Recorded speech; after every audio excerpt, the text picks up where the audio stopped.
psalmodisons son Saint-Nom, nous proclamons ses refaits.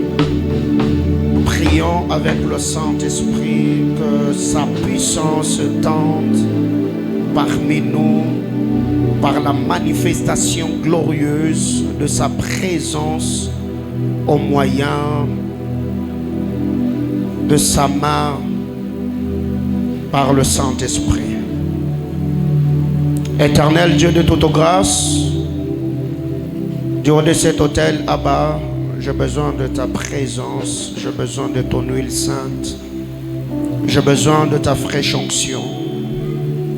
Je voudrais, Seigneur éternel, que ma langue soit comme la plume d'un habile écrivain, afin, Seigneur, que tout ce qui sortira de ma bouche ce soir, éternel Dieu, trouve de la place dans le cœur de ceux qui sont dans cet auditoire et ceux qui sont en ligne. Je voudrais, Seigneur éternel, Dieu de gloire, que ce message prenne la forme du besoin de chacun d'entre nous. À telle enseigne qu'après ces cultes éternels, Dieu de gloire, que ce message devienne le filon de la révélation ou cette boussole qui va nous permettre, éternel Dieu, de comprendre le mouvement de Dieu et l'activité de son esprit en cette saison. Tendre Père, glorifie-toi. Dans le précieux nom de notre Seigneur Jésus-Christ, nous avons ainsi prié avec de multiples actions de grâce. Nous acclamons le Seigneur.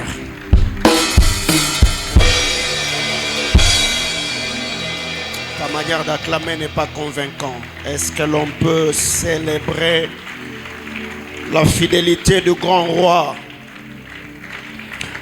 Dieu soit loué. Alléluia. Je disais que Dieu soit loué. Que le Seigneur nous bénisse abondamment. Je disais que Dieu nous bénisse. Ce soir, par la grâce du Seigneur, je bénis le Seigneur, le rang de multiples actions de grâce, pour le privilège que nous accorde de nous tenir ce soir ici afin de partager sa parole. Donc, que le Seigneur nous bénisse abondamment. Ce soir, par la grâce du Seigneur, nous saluons tous les internautes. Que Dieu bénisse abondamment tous les bien-aimés frères et sœurs. De partout vous avez l'habitude de nous suivre. Que la grâce de notre Seigneur Jésus-Christ vous soit multipliée. Alléluia. Amen, amen. Alors, je nous demanderai si on peut remplir un peu les chaises ici devant. Les chaises vides ici, si on peut le remplir, s'il vous plaît. Le frère, pour ne pas trop déranger les sœurs, vous qui êtes là derrière, venez me remplir ces chaises ici devant. Parce que quand nous venons comme ça à l'église, nous devons vraiment nous asseoir en ordre pour permettre à ceux qui prennent le photo de bien faire le travail. Donc si devant vous, il y a une chaise vide, vous le remplissez. Donc on avance, devant vous, il y a une chaise vide. Aidez-moi à le remplir. Merci beaucoup. Merci beaucoup. Merci. Que le Seigneur nous bénisse pour cela. Amen, amen. Alors, comme je venais de le dire, nous allons partager la parole du Seigneur. On peut se connecter. On a déjà lancé le direct. Nous partageons le live afin de permettre à d'autres personnes qui sont en ligne d'être édifiées par le message de ce soir.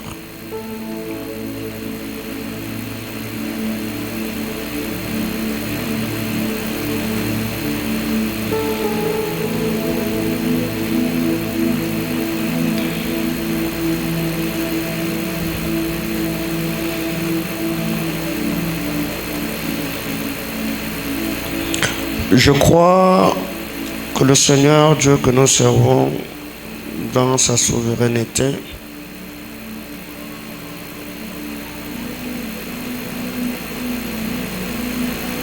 il permet que certaines choses arrivent qu'on ne sait pas expliquer, ce qui fait que plusieurs sentiments sont mélangés dans mon esprit. Je m'efforcerai de partager la parole du Seigneur selon ce que Dieu a déposé dans mon cœur ce soir. Donc nous allons rester assis, mais nous lisons la parole de Dieu dans 1 Samuel chapitre 9. 1 Samuel chapitre 9. Nous allons faire la lecture kangourou. Donc nous allons lire du verset 6 au verset 9.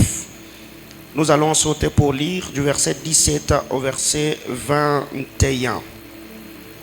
1 Samuel chapitre 9 du 6e au 9e verset. Nous allons sauter pour lire à partir du verset 17 au verset 21. Je m'en vais lire au nom de Jésus. Le serviteur lui dit, il y a dans cette ville un homme de Dieu et cet homme, et c'est un homme considéré. Tout ce qu'il dit ne manque pas d'arriver. Allons-y donc, peut-être nous fera-t-il connaître le chemin que nous devons prendre.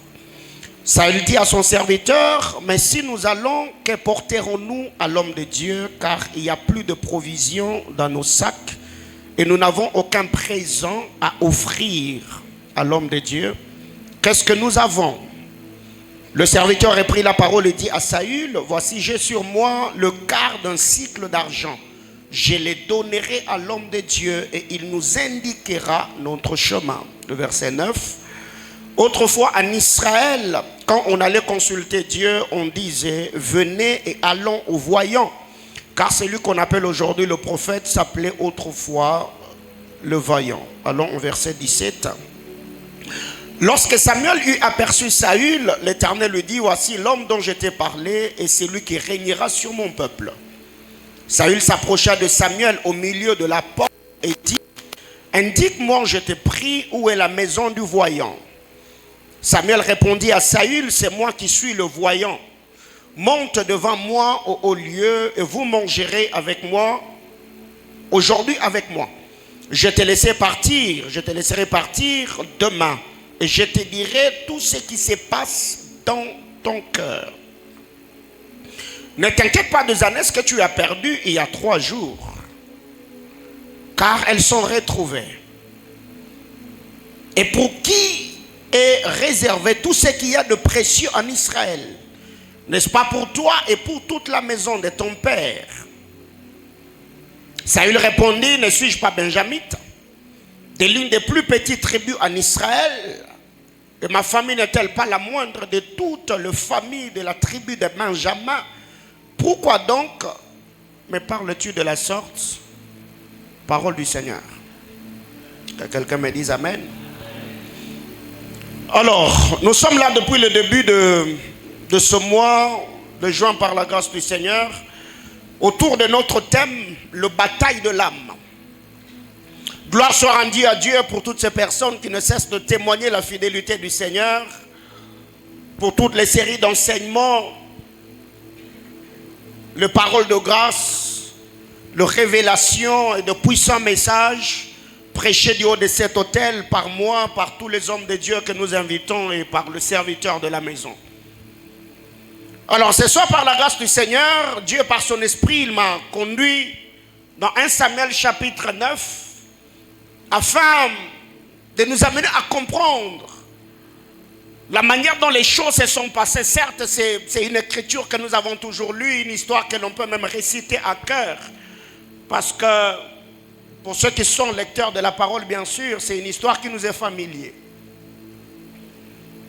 Ici, en lisant la parole du Seigneur, vous allez vous rendre compte qu'Is, le père de Saül, lui avait confié sa bergerie. Saül gardait les ânesses, il veillait sur le troupeau de son père. Il n'était pas seul, il était avec un serviteur, ou il était avec des serviteurs. Et lui-même avait un serviteur qui était attaché à sa vie, ce qui fait que cet homme, les Écritures nous le présentent comme le serviteur de Saül. Ils sont allés à Shalisha, ils ont parcouru la ville cherchant les ânesses. Ils ne l'ont pas trouvé. Arrivé quelque part, le serviteur de Saül prendra la parole et lui dira, Avant qu'on ne rentre, je voudrais que nous puissions consulter un homme de Dieu. Cet homme est un homme considéré. Tout ce qu'il dit ne manque pas d'arriver. S'il vous plaît, prêtez attention à la manière dont Samuel est présenté par le serviteur de Saül. On dit à Saül, cet homme-là, c'est un homme considéré. C'est un homme de Dieu. Tout ce que cet homme-là dit ne manque pas d'arriver. Allons donc le consulter. Sûrement, il nous dira le chemin que nous devons prendre pour continuer à chercher les ânesses. Alors qu'eux étaient en train de s'entretenir, ne savaient pas qu'un jour avant, le Seigneur avait déjà parlé à son serviteur Samuel de Saül qui allait être roi comme roi d'Israël. Au verset 8, la Bible déclare, le serviteur a pris la parole après que Saül lui ait dit que nous n'avons rien sur nous. Il a dit à Saül, moi j'ai quelque chose, on le donnera à l'homme de Dieu et il nous indiquera notre chemin.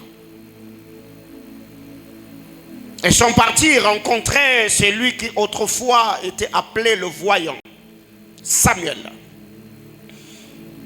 Quand Samuel entre en contact avec la personne de Saül, le ciel n'est pas resté indifférent. Dieu prend la parole et dit à Samuel, l'homme dont je t'ai parlé hier, c'est celui-là, Saül. Vois-le comme roi afin qu'il règne sur mon peuple. Saül s'approcha de Samuel et lui posant des questions. Montre-moi la maison de voyants. Ne sachant pas que c'est lui à qui il posait la question, c'était le voyant en personne. Samuel lui répondit, je suis le voyant, monte avec moi au haut lieu. Mais ce qui me tique un peu dans cette histoire, c'est qu'en lisant la parole de Dieu, le serviteur de Saül a très bien présenté Samuel. 1, qu'il était un homme de Dieu. 2, qu'il était un homme considéré. 3, que tout ce qu'il disait ne manquait pas d'arriver. À mon humble avis, je trouve que cela était suffisant pour booster la foi de Saül. La manière dont Samuel était présenté par le serviteur, cela était déjà suffisant pour que Saül puisse croire en la puissance de Dieu qui s'est manifestée par Samuel le voyant. Et quand Saül s'approche, Samuel lui dit, viens avec moi. Je te laisserai partir demain et je te dirai tout ce qui se passe dans ton cœur. Quelle présentation, quelle introduction magistrale. Et sûrement, je me suis posé la question que sûrement Saül était déjà perdu dans son esprit. Il dit, mais écoutez, ça c'est quoi encore cette histoire? De l'autre côté, on me l'a présenté comme un homme de Dieu, comme un homme considéré que tout ce qui sort de sa bouche ne manque pas d'arriver. Et quand Samuel prend la parole, s'introduit, il dit à Saül, viens, reste avec moi, demain je te laisserai partir. Et si tu veux d'ailleurs, je te dirai tout ce qui se passe dans ton cœur. Et comme cela n'était pas suffisant, je ne sais pas si l'expression faciale de Saül avait trahi.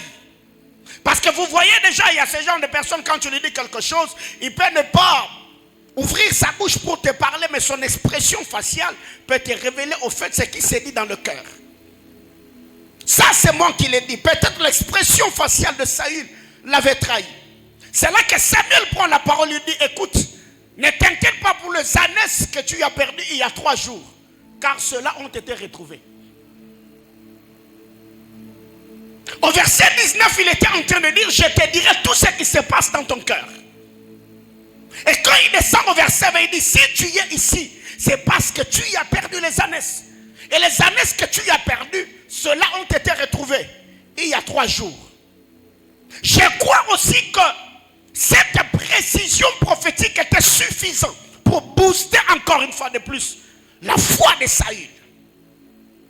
Et quand Samuel descend, il lui dit, mais écoute monsieur, n'est-ce pas pour toi et pour toute la maison de ton père que le Seigneur a réservé tout ce qu'il y a de précieux en Israël? C'est là que la bataille de l'âme commence.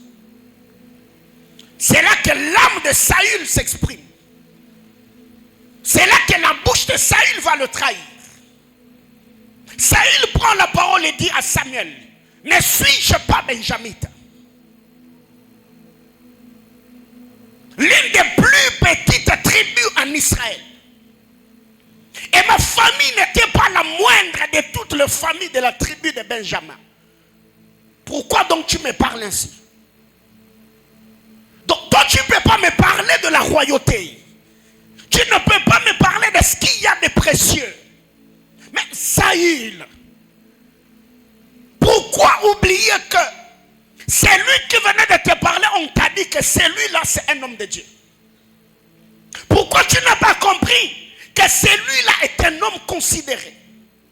Pourquoi tu as oublié que tout ce que cet homme de Dieu l'a dit, ça ne manque jamais d'arriver? Mais par-dessus tout, on t'a dit qu'il était un voyant. Au-delà qu'il soit voyant, lui-même t'a dit qu'il est capable de te révéler tout ce qui s'est passé dans ton cœur. Et d'ailleurs, il l'a prouvé en disant que les années que tu avais perdues ont été retrouvées il y a 3 jours. Mais qu'est-ce qui se passe au fait? Saül avait tout le tableau devant lui pour booster sa foi et comprendre que Dieu est sur le point de faire quelque chose dans ma vie. Mais il se met à douter. Il dit, pourquoi tu me parles de la sorte? Pourquoi tu me parles comme ça? Peut-être que tu as d'autres informations, ou il y a des informations sur moi qui t'échappent. Premièrement, n'oublie pas que moi je suis benjamite. Alors que Dieu, quand il est apparu à notre père, Abraham, Isaac, Jacob, il les a dit que les rois doivent sortir de Juda. Ça peut-être, c'est tu y es voyant, tu vois tout. Mais ça c'est une information qui t'échappe. Donc je vais te rafraîchir la mémoire. Que moi je viens de Benjamin. Étant benjamite, cette tribu-là est la plus petite tribu en Israël. Ça aussi peut-être c'est une information qui t'a échappé. Mais par-dessus tout, ma famille qui est de la tribu de Benjamin est la moindre de toutes les familles des tribus de Benjamin. Donc autrement dit, nous sommes les derniers parmi les derniers. Alors pourquoi tu me parles de la sorte? Dis à ton voisin les batailles de l'âme. Le dimanche, je me suis entretenu avec nous autour de la foi, n'est-ce pas? Qu'il faut croire en la puissance de Dieu. Parce que Dieu, dans sa manière de faire, quand le Seigneur vient nous parler, il ne tient pas compte de là où nous sommes, d'où nous sommes sortis, de ce que nous avons fait comme études, de ce que nous avons comme aptitude, capacité, prouesse, talent, habileté et tout ce qui va avec. Le Seigneur, quand il nous parle dans sa souveraineté. Le reste, c'est lui qui va s'en occuper. Mais je vous ai dit que le plus grand problème de l'homme, c'est que l'homme est trop cartésien. L'homme veut tout comprendre. L'homme, il a un problème dans son cerveau.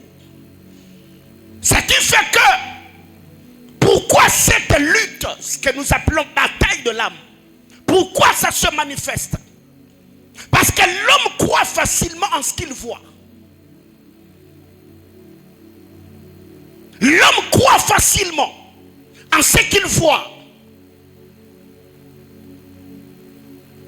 C'est pourquoi d'ailleurs, le Seigneur connaissant cela, il a dit, heureux ceux qui ont cru sans avoir vu. C'est cela la foi. C'est que la foi, c'est croire sans avoir vu. Le contraire de la foi, c'est de voir pour faire quoi? Pour croire. C'est que l'homme a ce problème. Cette lutte se passe dans l'âme de l'homme parce que la mentalité humaine, l'homme est programmé humainement pour voir des choses, ensuite croire en ce qu'il a vu. Et d'ailleurs, la majorité d'entre nous ici, il y a certaines choses en qui nous ne croyons pas parce que nous ne l'avons pas encore vu. Ce que tu n'as pas encore vu, ce n'est pas parce que tu ne l'as pas encore vu que ça n'existe pas. C'est toi qui ne l'as pas encore vu. Mais il y a d'autres personnes qui l'ont déjà vécu. Et par eux, tu peux le voir dans leur vie et croire que ça peut aussi arriver dans ta propre vie. Je parle à quelqu'un? Dis à ton voisin, crois. Donc, première bataille, c'est que l'homme lutte en lui-même. Parce que l'homme est programmé humainement, l'homme croit en ce qu'il voit. Quand il voit quelque chose, l'homme croit. Mais quand il n'a encore rien vu, l'homme devient cartésien. Il doit chercher le chemin par lequel la chose qu'on lui a dit va passer pour que ça lui arrive. Deuxième vérité, c'est que l'homme est rassuré par ce qu'il maîtrise. L'homme ne croit jamais à ce qui échappe à son contrôle. Quand quelque chose échappe à notre contrôle autrement, on a tendance à lâcher prise et on dit que cela ne nous appartient pas. Parce que j'ai beaucoup lutté, je me suis beaucoup battu et la chose, je ne la maîtrise pas. L'homme croit facilement ou il est rassuré par ce qu'il maîtrise. Ça soit dans les affaires, dans le ministère, dans la famille, dans le travail, tout ce que nous faisons sur terre. Quand tu as la main sur une situation, ça te rassure que ça finira par marcher. Mais les jours où le vent contraire soufflera, les jours où tu te verras perdre le contrôle ou la maîtrise sur la chose, automatiquement, le contrôle perdu va créer des incertitudes. Est-ce que ça marchera? Est-ce que ça ira? Posez la question au père Abraham.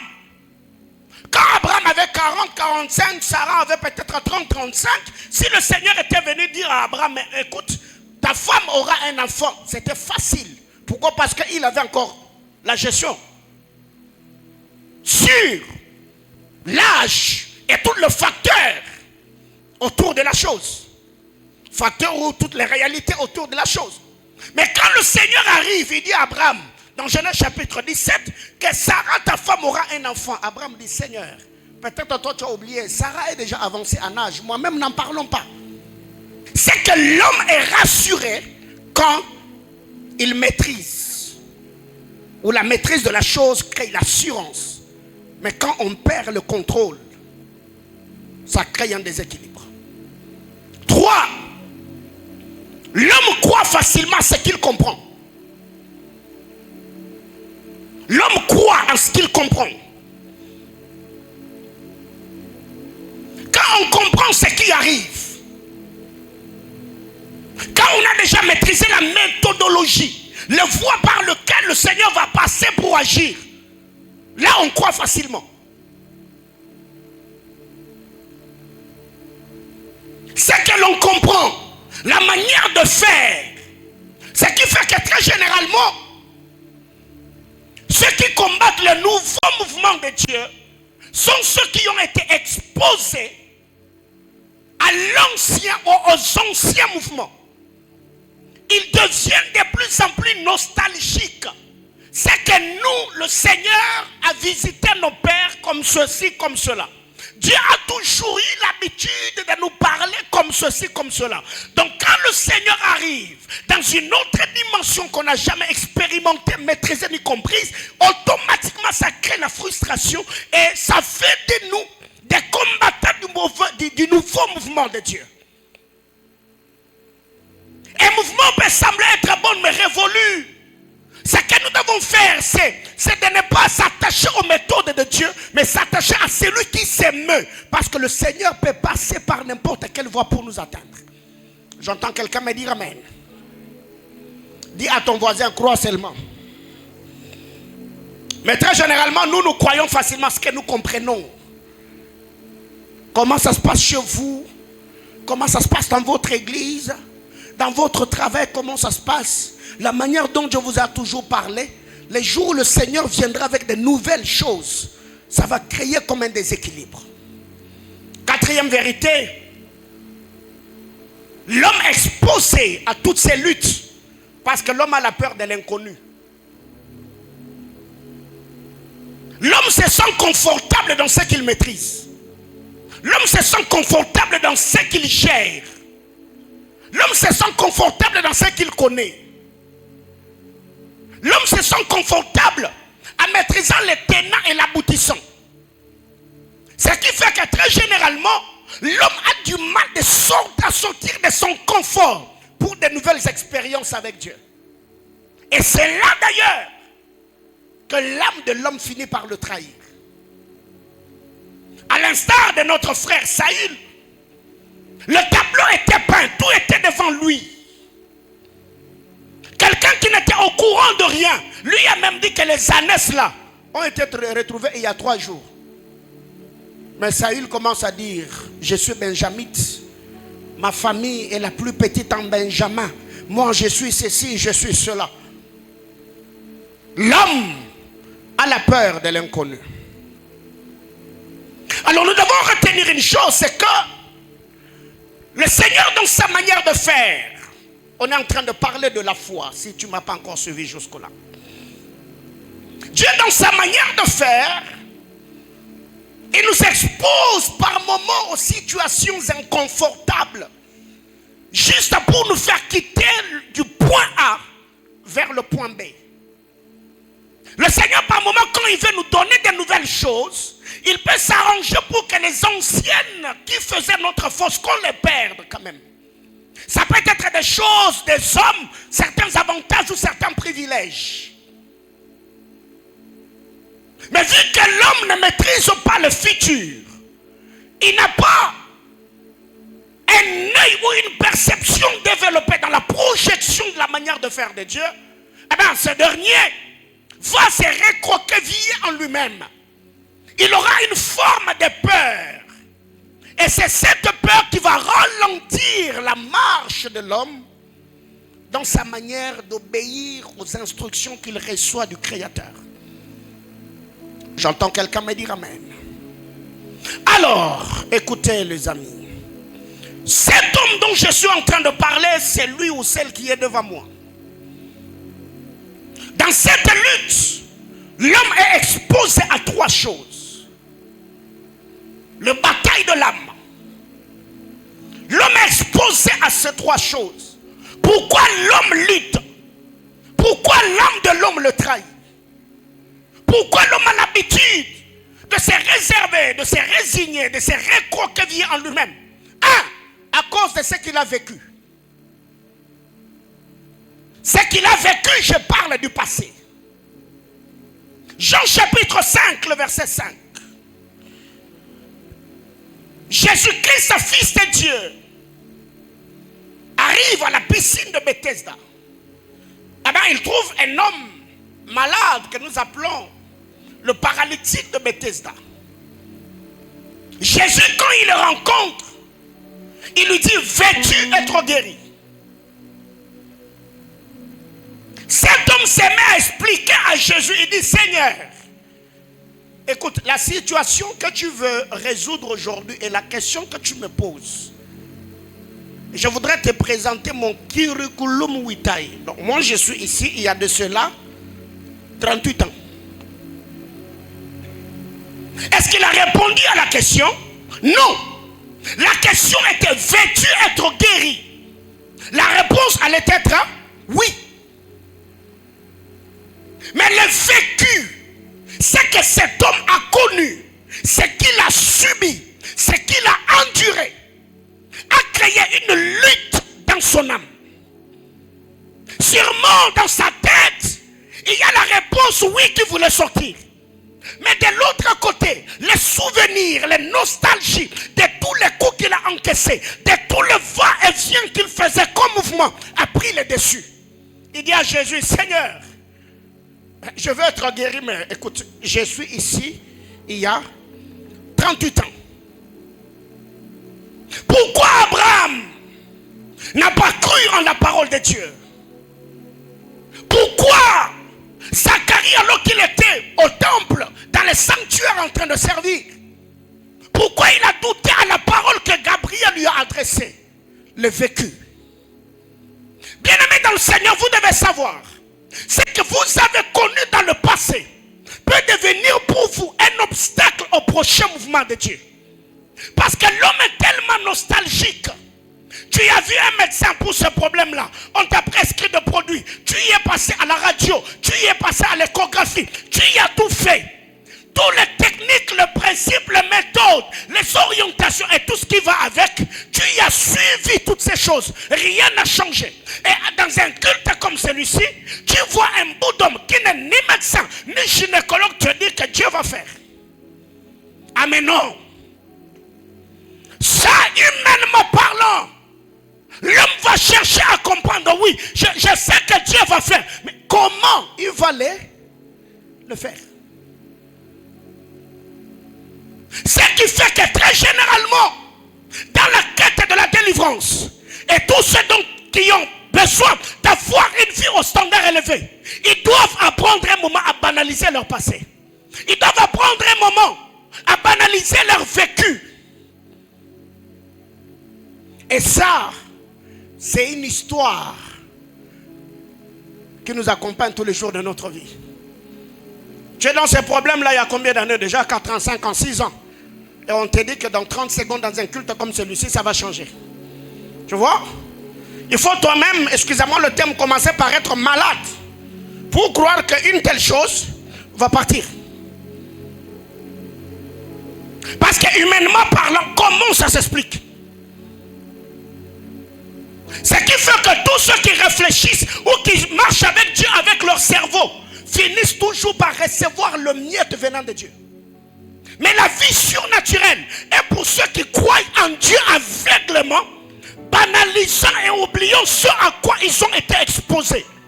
Et ils ont juste besoin qu'une parole fraîche sorte de la bouche de l'Éternel afin de se mettre à suivre celui qui a parlé. Parce que quand Dieu te parle, eh ben, l'information que quand Dieu te parle, il ne reste plus là où il t'a parlé. Il fait déjà le pas, faire ce qu'il t'a déjà dit. C'est à toi maintenant de laisser le passé derrière toi et de suivre la parole de celui qui a parlé.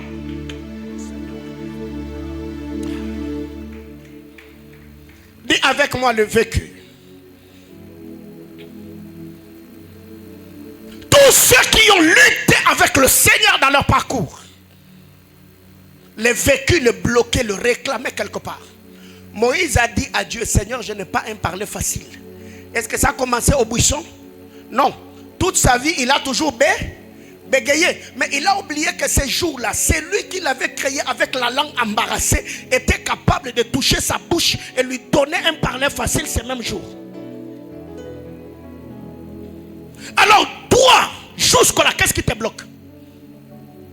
Tu me diras, moi j'ai beaucoup prié pour les enfants, jusqu'ici je n'ai pas eu. Moi dans ma famille, beaucoup de femmes ne trouvent pas mariage facilement. Depuis que je suis dans cette ville, c'est comme que dirait le Bumbashi ne m'apprécie pas.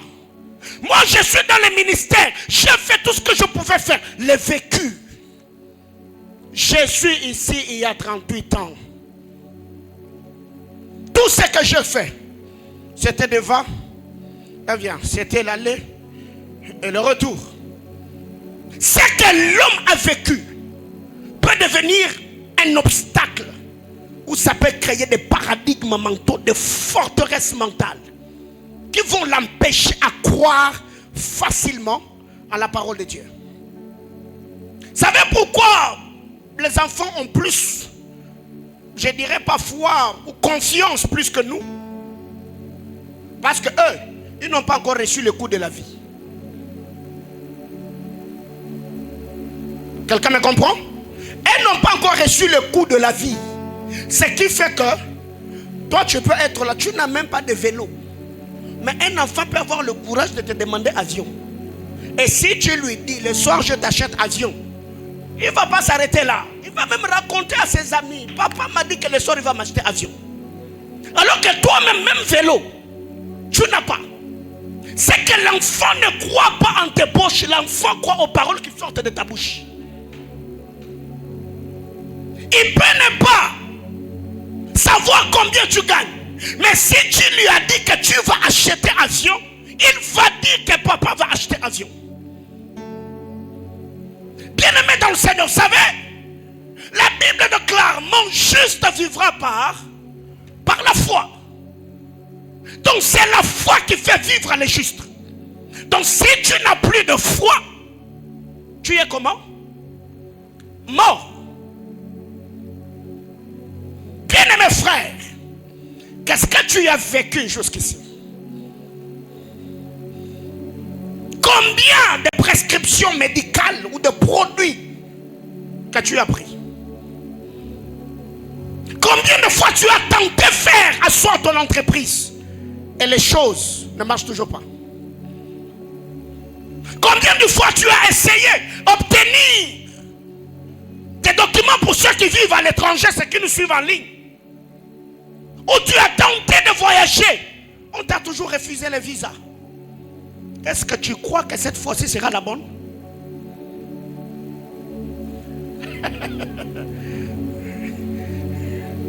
Tu vois, pendant que moi je suis en train de parler là, toi déjà tu es en train de réfléchir comment ça va se passer.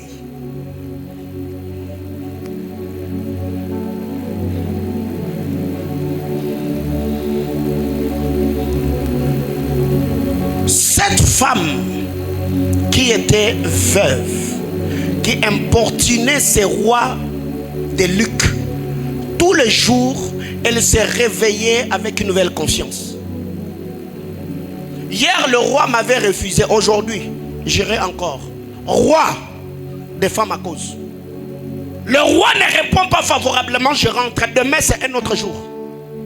Jusqu'à ce qu'un jour, pendant qu'elle dormait, le roi s'est dit lui-même, non. Je dois répondre au problème de cette femme pour qu'elle me laisse comment? Tranquille.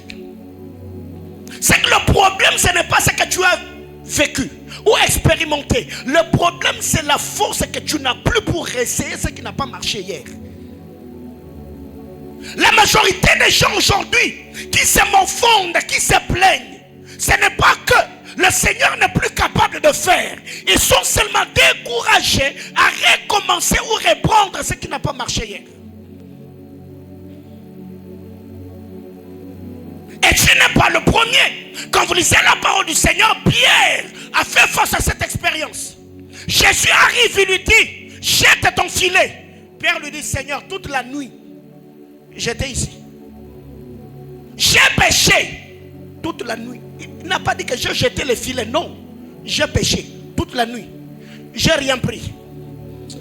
Mais à ce que je sache, sur ta parole, j'ai fait quoi? Sur ta parole, je jette le filet. Bien-aimés dans le Seigneur, que vos passés ne bloquent pas le prochain mouvement de Dieu dans vos vies. Quelle expérience que vous avez eue dans vos passés, quels échecs que vous avez connus, ne créez pas une lutte dans votre âme vis-à-vis de la manifestation glorieuse de la puissance de notre bien-aimé Sauveur. Hier, ça n'a pas été. Aujourd'hui, je me donne encore une nouvelle chance, car la Bible déclare, vaut mieux un chat vivant qu'un lion mort. Je préfère encore aboyer que garder l'identité ou la force du lion sans rugir. L'homme a se bataille dans son âme à cause de ce qu'il a vécu. Et lisez l'histoire de tous ceux qui ont lutté avec le Seigneur dans l'histoire de la Bible et dans l'histoire de l'église. C'était le passé qui les retenait toujours. Ils présentaient toujours à des seigneurs, regarde ce que j'ai fait jusqu'ici, regarde ce que j'ai vécu, regarde ce que j'ai enduré. Seigneur, tu m'as dit, tu veux me dire que moi je veux me marier, mais combien de relations n'ont pas tenu? Tu penses que Dieu, pendant que toi tu tâtonnais dans tes relations là, Dieu était absent? Il était aveugle? Non, il sait que tu es passé par là. Mais il vient te dire, tu vas le faire. Alors que faire? Je présente de ce qui n'a pas été, ou je crois en ce qu'il me présente. Je crois en ce qu'il me présente. Deuxième source de cette lutte, c'est que l'homme vit. Ça veut dire le présent. Pas les batailles du passé, mais les batailles d'aujourd'hui. Les batailles de maintenant. Les difficultés d'aujourd'hui. Et beaucoup de gens sont dans ça. Jean chapitre 5, le verset 7. Cet homme dit à Jésus, je suis ici il y a 38 ans. Et quand vous allez au verset 7, il dira à Jésus, je n'ai personne pour me jeter dans l'eau. Bien-aimé dans le Seigneur, qu'est-ce que tu vis aujourd'hui? Quel Quelles sont les difficultés auxquelles tu es confronté maintenant? C'est que j'ai une bonne nouvelle. Quand le Seigneur se révèle à Moïse, Dieu n'a jamais dit à Moïse, Dieu dira aux enfants d'Israël, j'étais m'a dit, ou je serai m'envoie. Non, dis aux enfants d'Israël, c'est lui qui s'appelle, hein? Je suis. Et je vous ai dit le dimanche que le mot je suis couvre tous les 3 temps. Jésus couvre le passé, Jésus couvre le présent et Jésus couvrira le futur. Je suis celui qui suis. Bien-aimés frères, le présent d'un homme peut créer une lutte face à la manifestation de la puissance de Dieu dans sa vie. Tu es malade. On vient, on te dit, crois-tu que Dieu peut te guérir? Votre situation actuelle peut vous garder dans cette réalité-là. C'est que vous vivez aujourd'hui. Si vous ne laissez pas une place dans votre âme pour que la parole de Dieu entre, ce que vous vivez aujourd'hui deviendra pour vous un obstacle face à la manifestation glorieuse de la puissance du Seigneur. Est-ce que tu crois maintenant que l'argent que tu as cherché hier sans trouver, Dieu est capable de te le donner?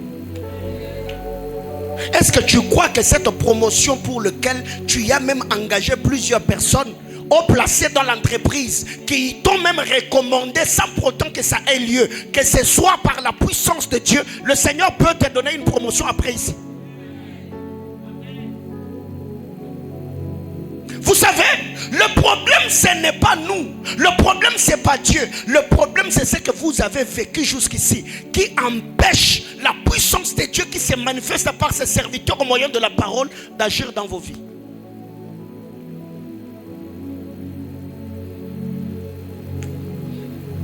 Pensez-vous que les disciples n'avaient pas l'onction de chasser les démons dans le corps de cet enfant lunatique? Vous verrez que dans cette histoire, la responsabilité devait être départagée. Même quand Jésus lui-même est venu, le père de l'enfant n'avait pas confiance en Jésus. Il n'avait pas foi en lui. Jusqu'à ce qu'il a dit à Jésus, Seigneur, je crois maintenant, viens au secours de mon incrédulité. C'est là que la puissance de Dieu est sortie de Christ et les démons sont partis. C'est que même quand les démons chassaient la lui dans sa tête, il ne croyait pas. Il regardait ça comme un spectacle. Et Jésus lui-même arrive. Le gars ne croit toujours pas. Et Jésus lui dit, crois-tu que je puisse faire cela? Le père lui dit, Seigneur, si tu peux. Hein? Si tu peux. Jésus lui dit, si je peux. Tout est possible à celui qui. Ça veut dire alors que lui attendait que le démon soit chassé par les apôtres. Les apôtres avaient besoin de sa foi pour activer la puissance en eux afin que les démons partent. Mais Jésus, connaissant cela, il dit tout est possible à celui qui croit. C'est que ce que tu veux que ça t'arrive, tout dépend seulement de la manière dont tu le veux. Quand le Père entend ça, il dit, Seigneur, viens au secours de mon incrédulité. Dis à ton voisin, qu'est-ce que tu vis? Toi là, tu as cherché emploi sans trouver. Mariage là, tu as prié, ça ne vient pas. Paix dans ta maison là, tu as prié. Ah, l'onction là, tu es même avec le front du Katanga là, tu passes de nuit à la montagne, rien. Même rêver là, tu rêves pas. Est-ce que tu crois que ce soir, le Seigneur peut t'introduire dans une saison nouvelle? Frère, ce soir, je suis venu comme avec une colère sainte, afin de prier avec toi, de prier pour toi, pour inaugurer des saisons nouvelles. Je parle à quelqu'un? Nous sommes en train de parler de quoi d'ailleurs? Le bataille de l'âme. Ces batailles par moments sont provoquées par nos situations actuelles. C'est que nous vivons au quotidien. Les difficultés auxquelles nous sommes confrontés. On s'est dit, ok, Même en venant au culte, tu es venu au culte sans programme, n'est-ce pas? Tu es seulement venu prier. Tu ne t'attends plus à rien. Toi, tu ne t'attends plus à rien. Je veux seulement à l'église.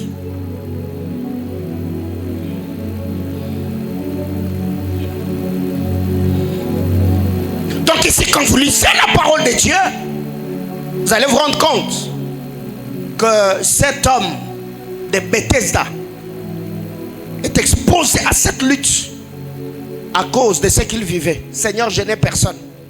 Troisièmement, cette lutte est provoquée dans notre âme parce que cette lutte est provoquée dans notre âme parce que nous devons croire arriver. Ou parce que nous voulons voir arriver. Ça crée une lutte. C'est comme un choc. C'est comme un court-circuit. Ce que j'ai vécu, ce que je vis et ce qui doit arriver, si ça ne crée pas le choc, il n'y aura pas de lumière.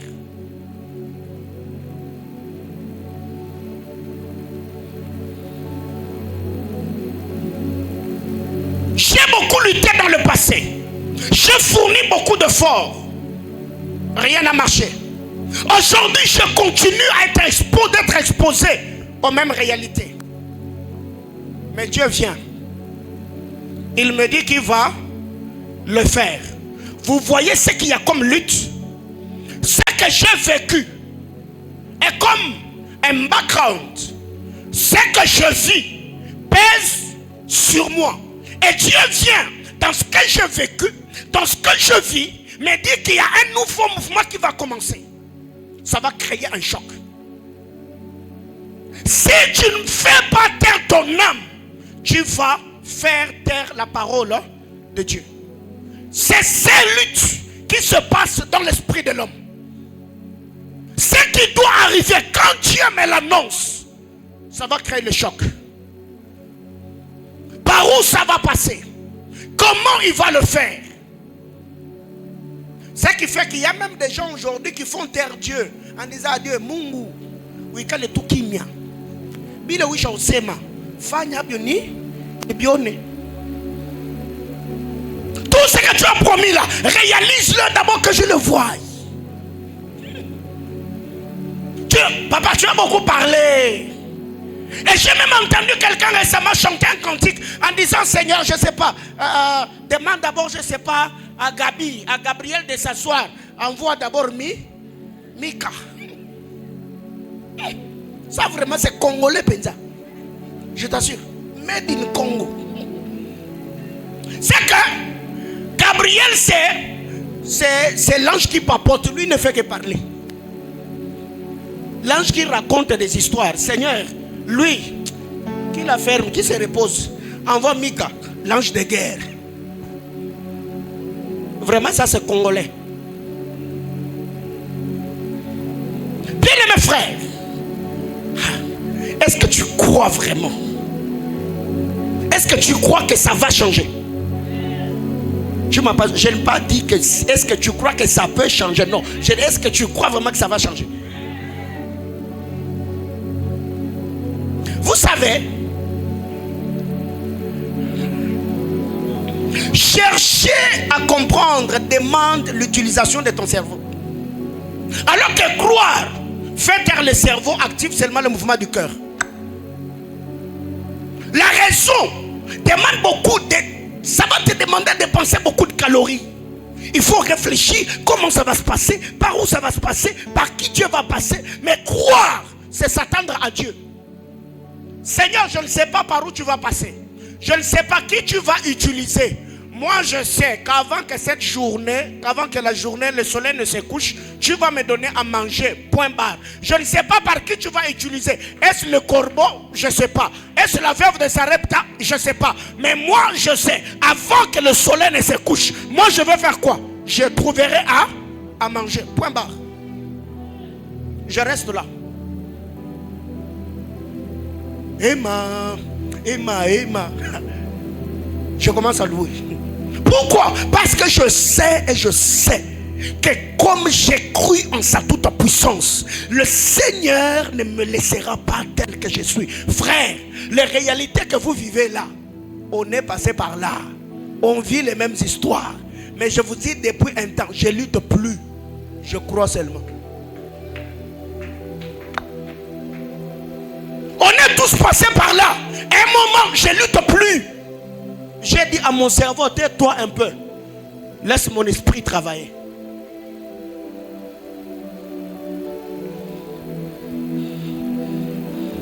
Jean chapitre 5, le verset 6. Seigneur, j'ai fait 38 ans. Seigneur, je n'ai personne pour me jeter dans l'eau. Jésus lui dit, lui, prends ton lit et marche. Maintenant, essaye alors de marcher. Tu vois là où il y a le problème. Tu y as fait 38 ans. Tu y as dit que tu n'avais personne. Alors que toi-même tu sais qu'ici à Bethesda, la formule de guérison, c'est de se jeter dans l'eau. D'ailleurs, cet homme allait avoir plus confiance si Jésus lui avait dit, ok mon gars, tais-toi, monte sur mon dos. Il allait avoir confiance. Parce qu'il sait que si je monte sur le dos de ce gars, il va me jeter dans la piscine, je vais être comment? Guéri. Mais Jésus brise le principe. Jésus lui dit, lève-toi, prends ton lit et marche. C'est que là, il faut faire taire ton âme. Tu dis à ton âme, mon âme, oublie les méthodes, oublie les stratégies, oublie le principe de la piscine. Mon âme, oublie les 38 ans. Mon âme, la personne que tu n'avais pas, c'est celui qui vient se pointer. Prends ton lit et marche. C'est là que l'homme arrive à faillir dans sa foi. C'est là où Dieu te dit le contraire de ce que tu attendais de lui. Non. Comme Aman le dimanche, j'ai pensé qu'il sortirait, qu'il invoquerait son Dieu, qu'il agiterait sa main sur la partie lépreuse et qu'il me rendrait pur. Mais lui, il vient me dire, va te jeter dans les Jourdains. Est-ce que chez moi, il n'y a pas de source plus pure que le Jourdain? Mais les effets qui se sont passés au Jourdain ne s'est jamais passé chez vous, dans vos sources. Il n'y a jamais eu ça.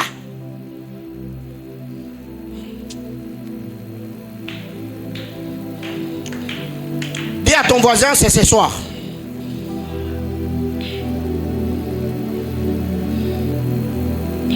Alors,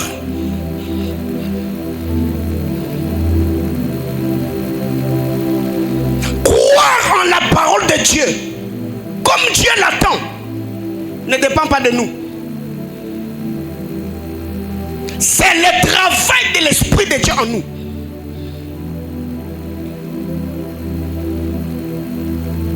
J'arrêtais. Croire en la parole de Dieu comme Dieu attend ne dépend pas de toi. Ton âme est incrédule. Ton âme est cartésien. Ton âme est égoïste. C'est que l'Esprit de Dieu doit entrer en toi, opérer un mouvement qui va faire taire les souvenirs attachés à ton âme, en activant un autre mouvement contraire au mouvement de l'âme que j'appelle la foi, afin de vivre le contenu de la parole. Qu'est-ce qui arrive? Et pourquoi d'ailleurs l'homme arrive à faire face à toutes ces choses? Plusieurs choses se passent dans la vie de l'homme. L'âme de l'homme entend plusieurs voix. Premièrement, c'est la voix de l'homme. Parlant de la voix de l'homme, je ne parle pas de l'homme lui-même. Je parle de tous ceux qui sont autour de l'homme. Les êtres semblables autour de l'homme. Les interlocuteurs de l'homme lui parlent. Marc chapitre 10, le verset 48. Qui ont voulu étouffer la foi de Dieu ou l'activité de l'esprit dans le cœur de Bartimée. ceux qui étaient autour de lui. Lui était en train de prier, ou crier, fils de David, ayez pitié de moi. Et ceux qui étaient autour de lui, la Bible déclare, il le reprenait pour le faire taire. C'est que l'homme parle à l'homme. L'homme parle à l'âme de l'homme. Qui ont voulu décourager Élisée. Ceux qui étaient autour de lui. Sais-tu qu'aujourd'hui ton maître sera enlevé au-dessus de toi? J'aime la réponse. Oui, je le sais, mais quant à vous, taisez-vous. Ne continuez pas à parler. Taisez-vous. Parce que plus vous continuez à me parler, plus ça va créer l'écart entre moi et Élie. Or, la Bible déclare le 2. Quand ils ont quitté là où ils étaient, ils cheminaient ensemble. Ils se parlaient ensemble. Mais arrivé à un moment, il y a d'autres interlocuteurs qui sont entrés en scène qu'on appelle le fils de prophète. C'est que Élisée n'était plus en train de parler seulement avec Élie, mais il était aussi en train de parler avec d'autres personnes. Ce qui fait que quelqu'un, tu peux avoir quitté ta maison, comme la femme à la perte de sang. La Bible déclare, elle se disait en elle-même, si seulement je peux toucher les pans de sa robe, je serai guéri. Si seulement.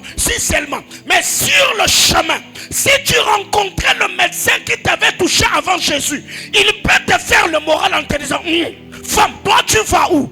Si tu rencontrais le voisin qui t'ont connu, ils te diront, la loi de Moïse nous t'a dit, tu ne peux pas sortir aussi longtemps que tu avais le flux de sang. Mais ce que j'aime, le Seigneur s'est arrangé pour que cette femme ne rencontre personne sur son chemin, afin qu'elle continue à se dire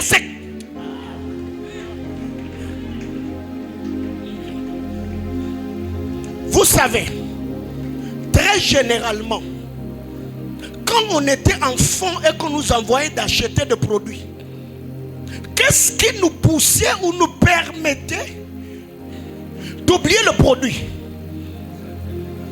Hein? Soit tu as rencontré quelqu'un avec qui tu as parlé, soit tu t'es arrêté quelque part observant ce qui jouait au foot, soit tu as fait quelque chose. Alors le seul moyen de garder à l'esprit le nom du produit, c'est chanter. Ampicilline, chloramphénicol, ampicilline, chloramphénicol. Si tu es resté sur le produit, tu garderas le nom du produit.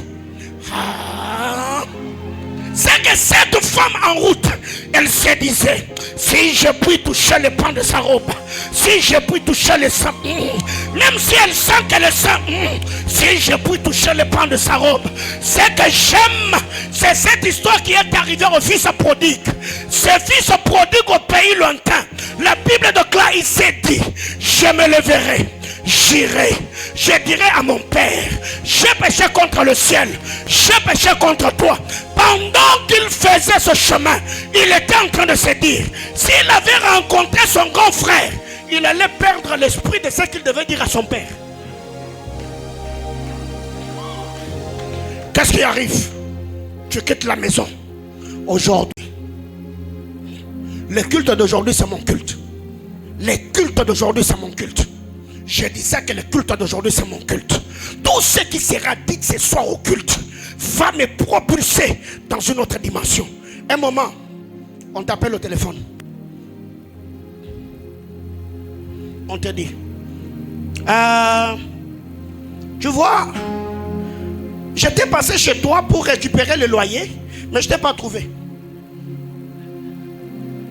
Automatiquement, ce que tu te disais là, tu vas réagir comme un ballon troué.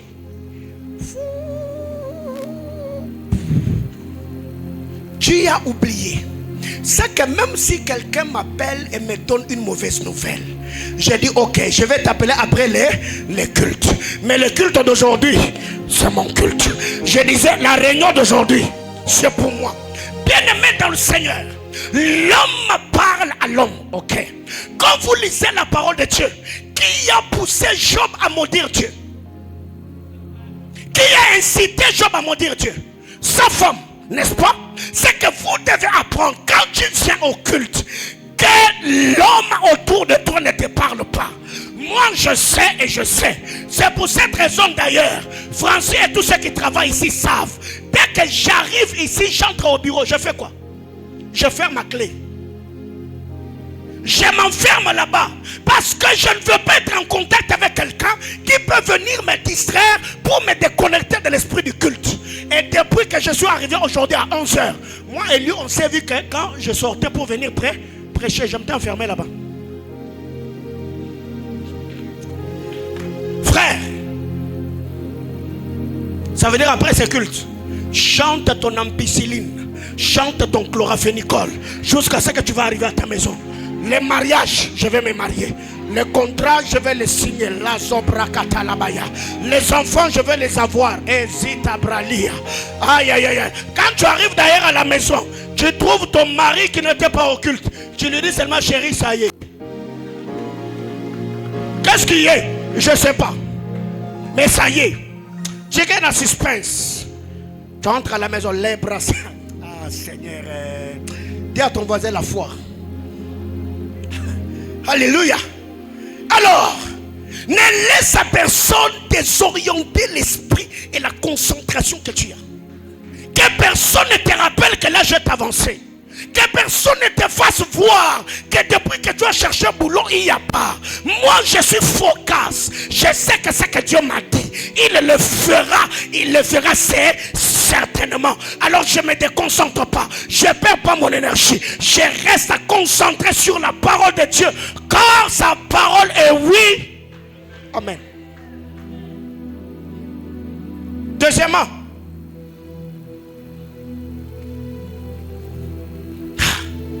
mais vous devez savoir, Dieu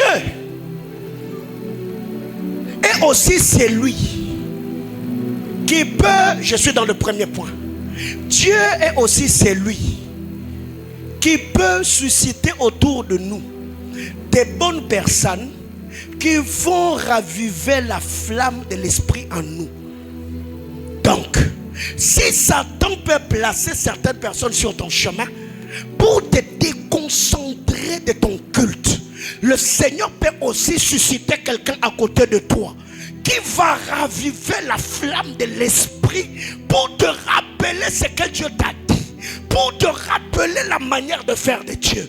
Parce que Satan a des pions, Satan a des agents qu'il utilise par moment pour étouffer notre foi, pour nous déconcentrer dans la marche. Mais Dieu aussi peut se servir de quelqu'un qui peut venir chez toi ou vers toi avec une bonne nouvelle. Les jours où tu l'entends, tu te dis, oh my God, c'est le genre de choses que j'ai toujours demandé à Dieu.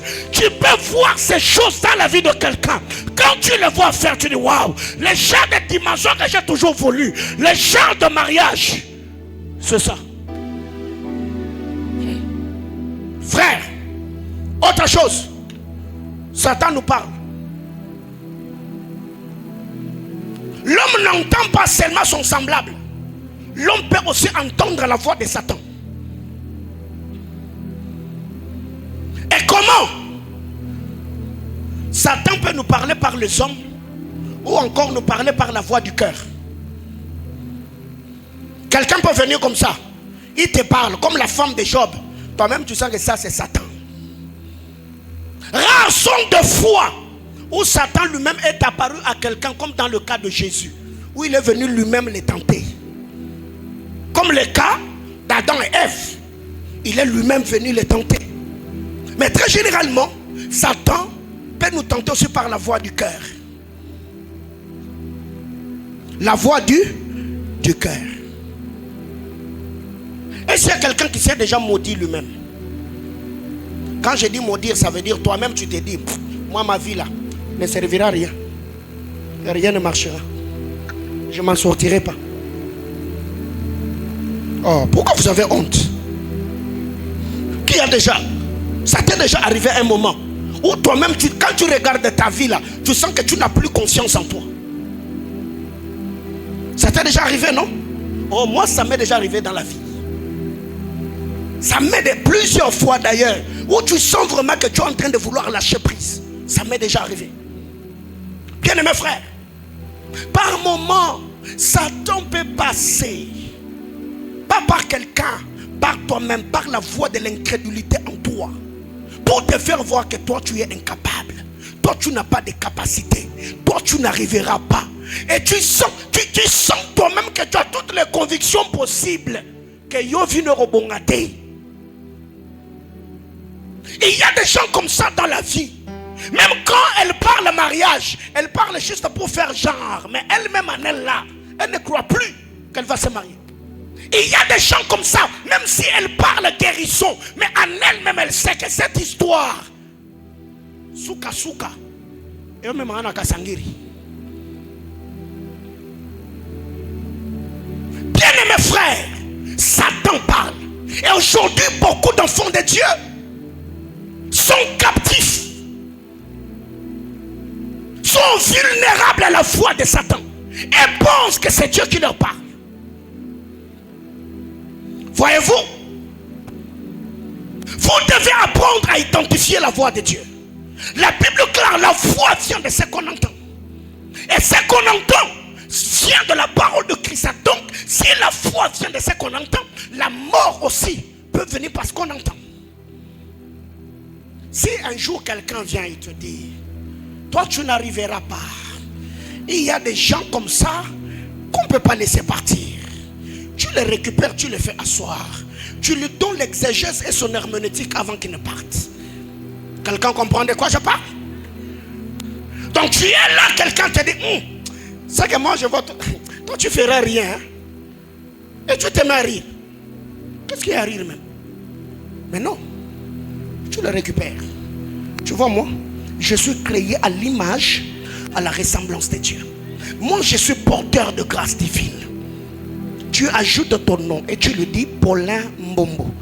Et mon nom, moi je suis enfant de Dieu. Je suis héritier de Dieu, co-héritier avec le Christ. Je suis porteur de merveilleuses et glorieuses promesses de Dieu. Moi, ma prière, que Dieu te garde longtemps pour que tu vives ce que Dieu va faire par moi. Tu peux partir. Et après lui avoir dit ça, si lui n'est pas, c'est toi qui dois partir.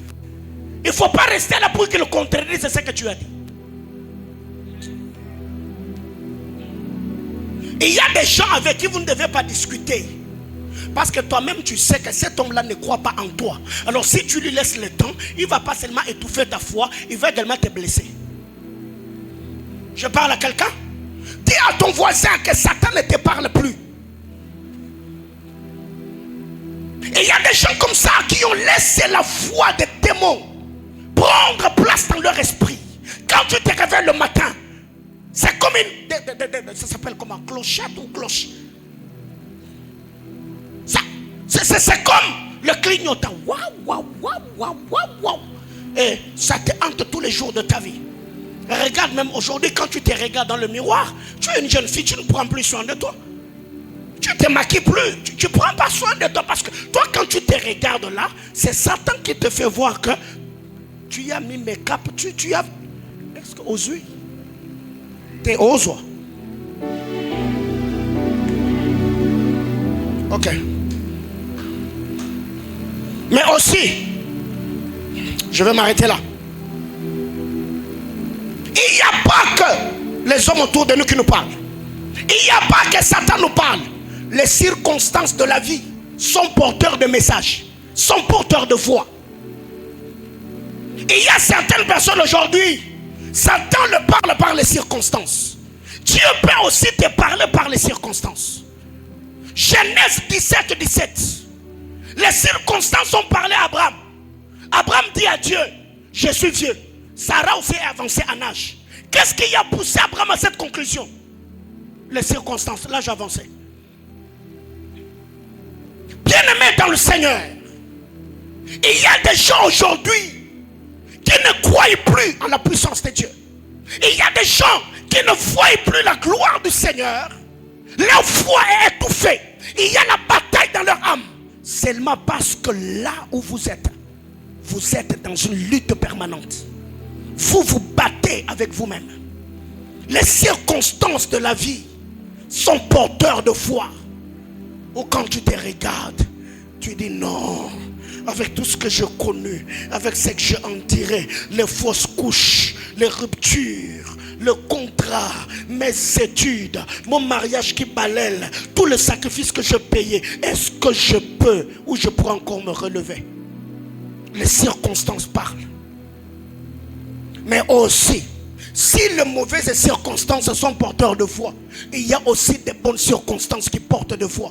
Ça veut dire, un frère avec qui vous avez cherché Dieu ensemble, un jour dans un culte, l'onction de Dieu tombe sur lui. Automatiquement, il quitte de l'assemblée de frères. Un jour, tu le vois ici avec le micro, en train de prêcher la parole de Dieu. C'est une circonstance qui peut rallumer la flamme. Tu t'es dit, Seigneur, j'ai prié pour lui. Si tu l'as élevé, c'est que le panier circule encore. Cette sœur, on a prié ensemble avec elle. Le jour qu'elle a reçu la prophétie du mariage, moi j'étais là. Ça prouve à suffisance que si Dieu l'avait vu, la promettant le mariage, c'est que Dieu m'avait aussi vu. Si elle s'est mariée, c'est que Dieu me donnera.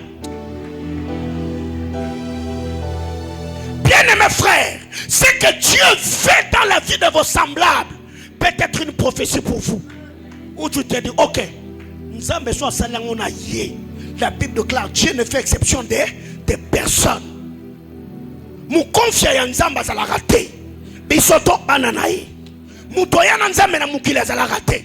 Bisoto to botama to kutaye. Soki Nzamba pamboli ba hike na bisope a pambola biso. Bien-aimés frères, utilisez les bonnes circonstances pour tirer le foi dont ils sont porteurs. Et ça, c'est ce que je sais faire dans ma vie. Je regarde ce que Dieu fait autour de moi. Les hommes de ma génération que Dieu élève. Les puissants ministères. Quand j'ai dit waouh, ils ont fait quoi pour arriver là? Ceux qui ont eu des grandes baptêmes, ceux qui ont eu des ministères de foi, qui ont traversé des frontières, ils ont fait quoi? Ils ont prêché le même Jésus, la même consécration, la même prière, la même concentration. C'est possible que j'arrive. Que Dieu nous bénisse.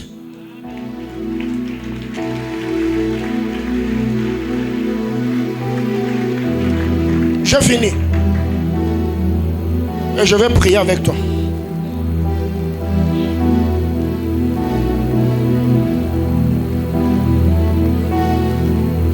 Tu as prié le Seigneur pour cette situation-là, ne change pas.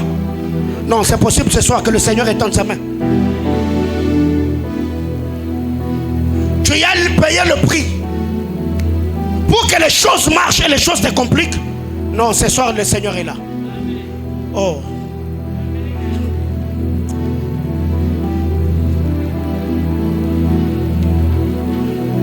La prophétie que j'ai pour toi ce soir, c'est que tu es un signe qui va provoquer la contradiction. Ça retentit dans mon esprit toute la journée alors que je priais au bureau. Je prophétise comme je l'ai entendu dans mon esprit. Le Seigneur m'a dit de te dire, toi, dans ta famille, dans ta génération, là où tu vis, dans ce que tu fais, l'Éternel, ton Dieu, m'a dit de te dire, tu es un signe qui va provoquer la contradiction. Ce que les uns n'ont pas vécu, tu le vivras. Ce que les autres n'ont pas touché, tu le toucheras. Ce que les uns n'ont jamais vu, ils le verront par toi. Ainsi m'a parlé ton Dieu. Il m'a dit de te dire, tu es un signe qui va provoquer la contradiction.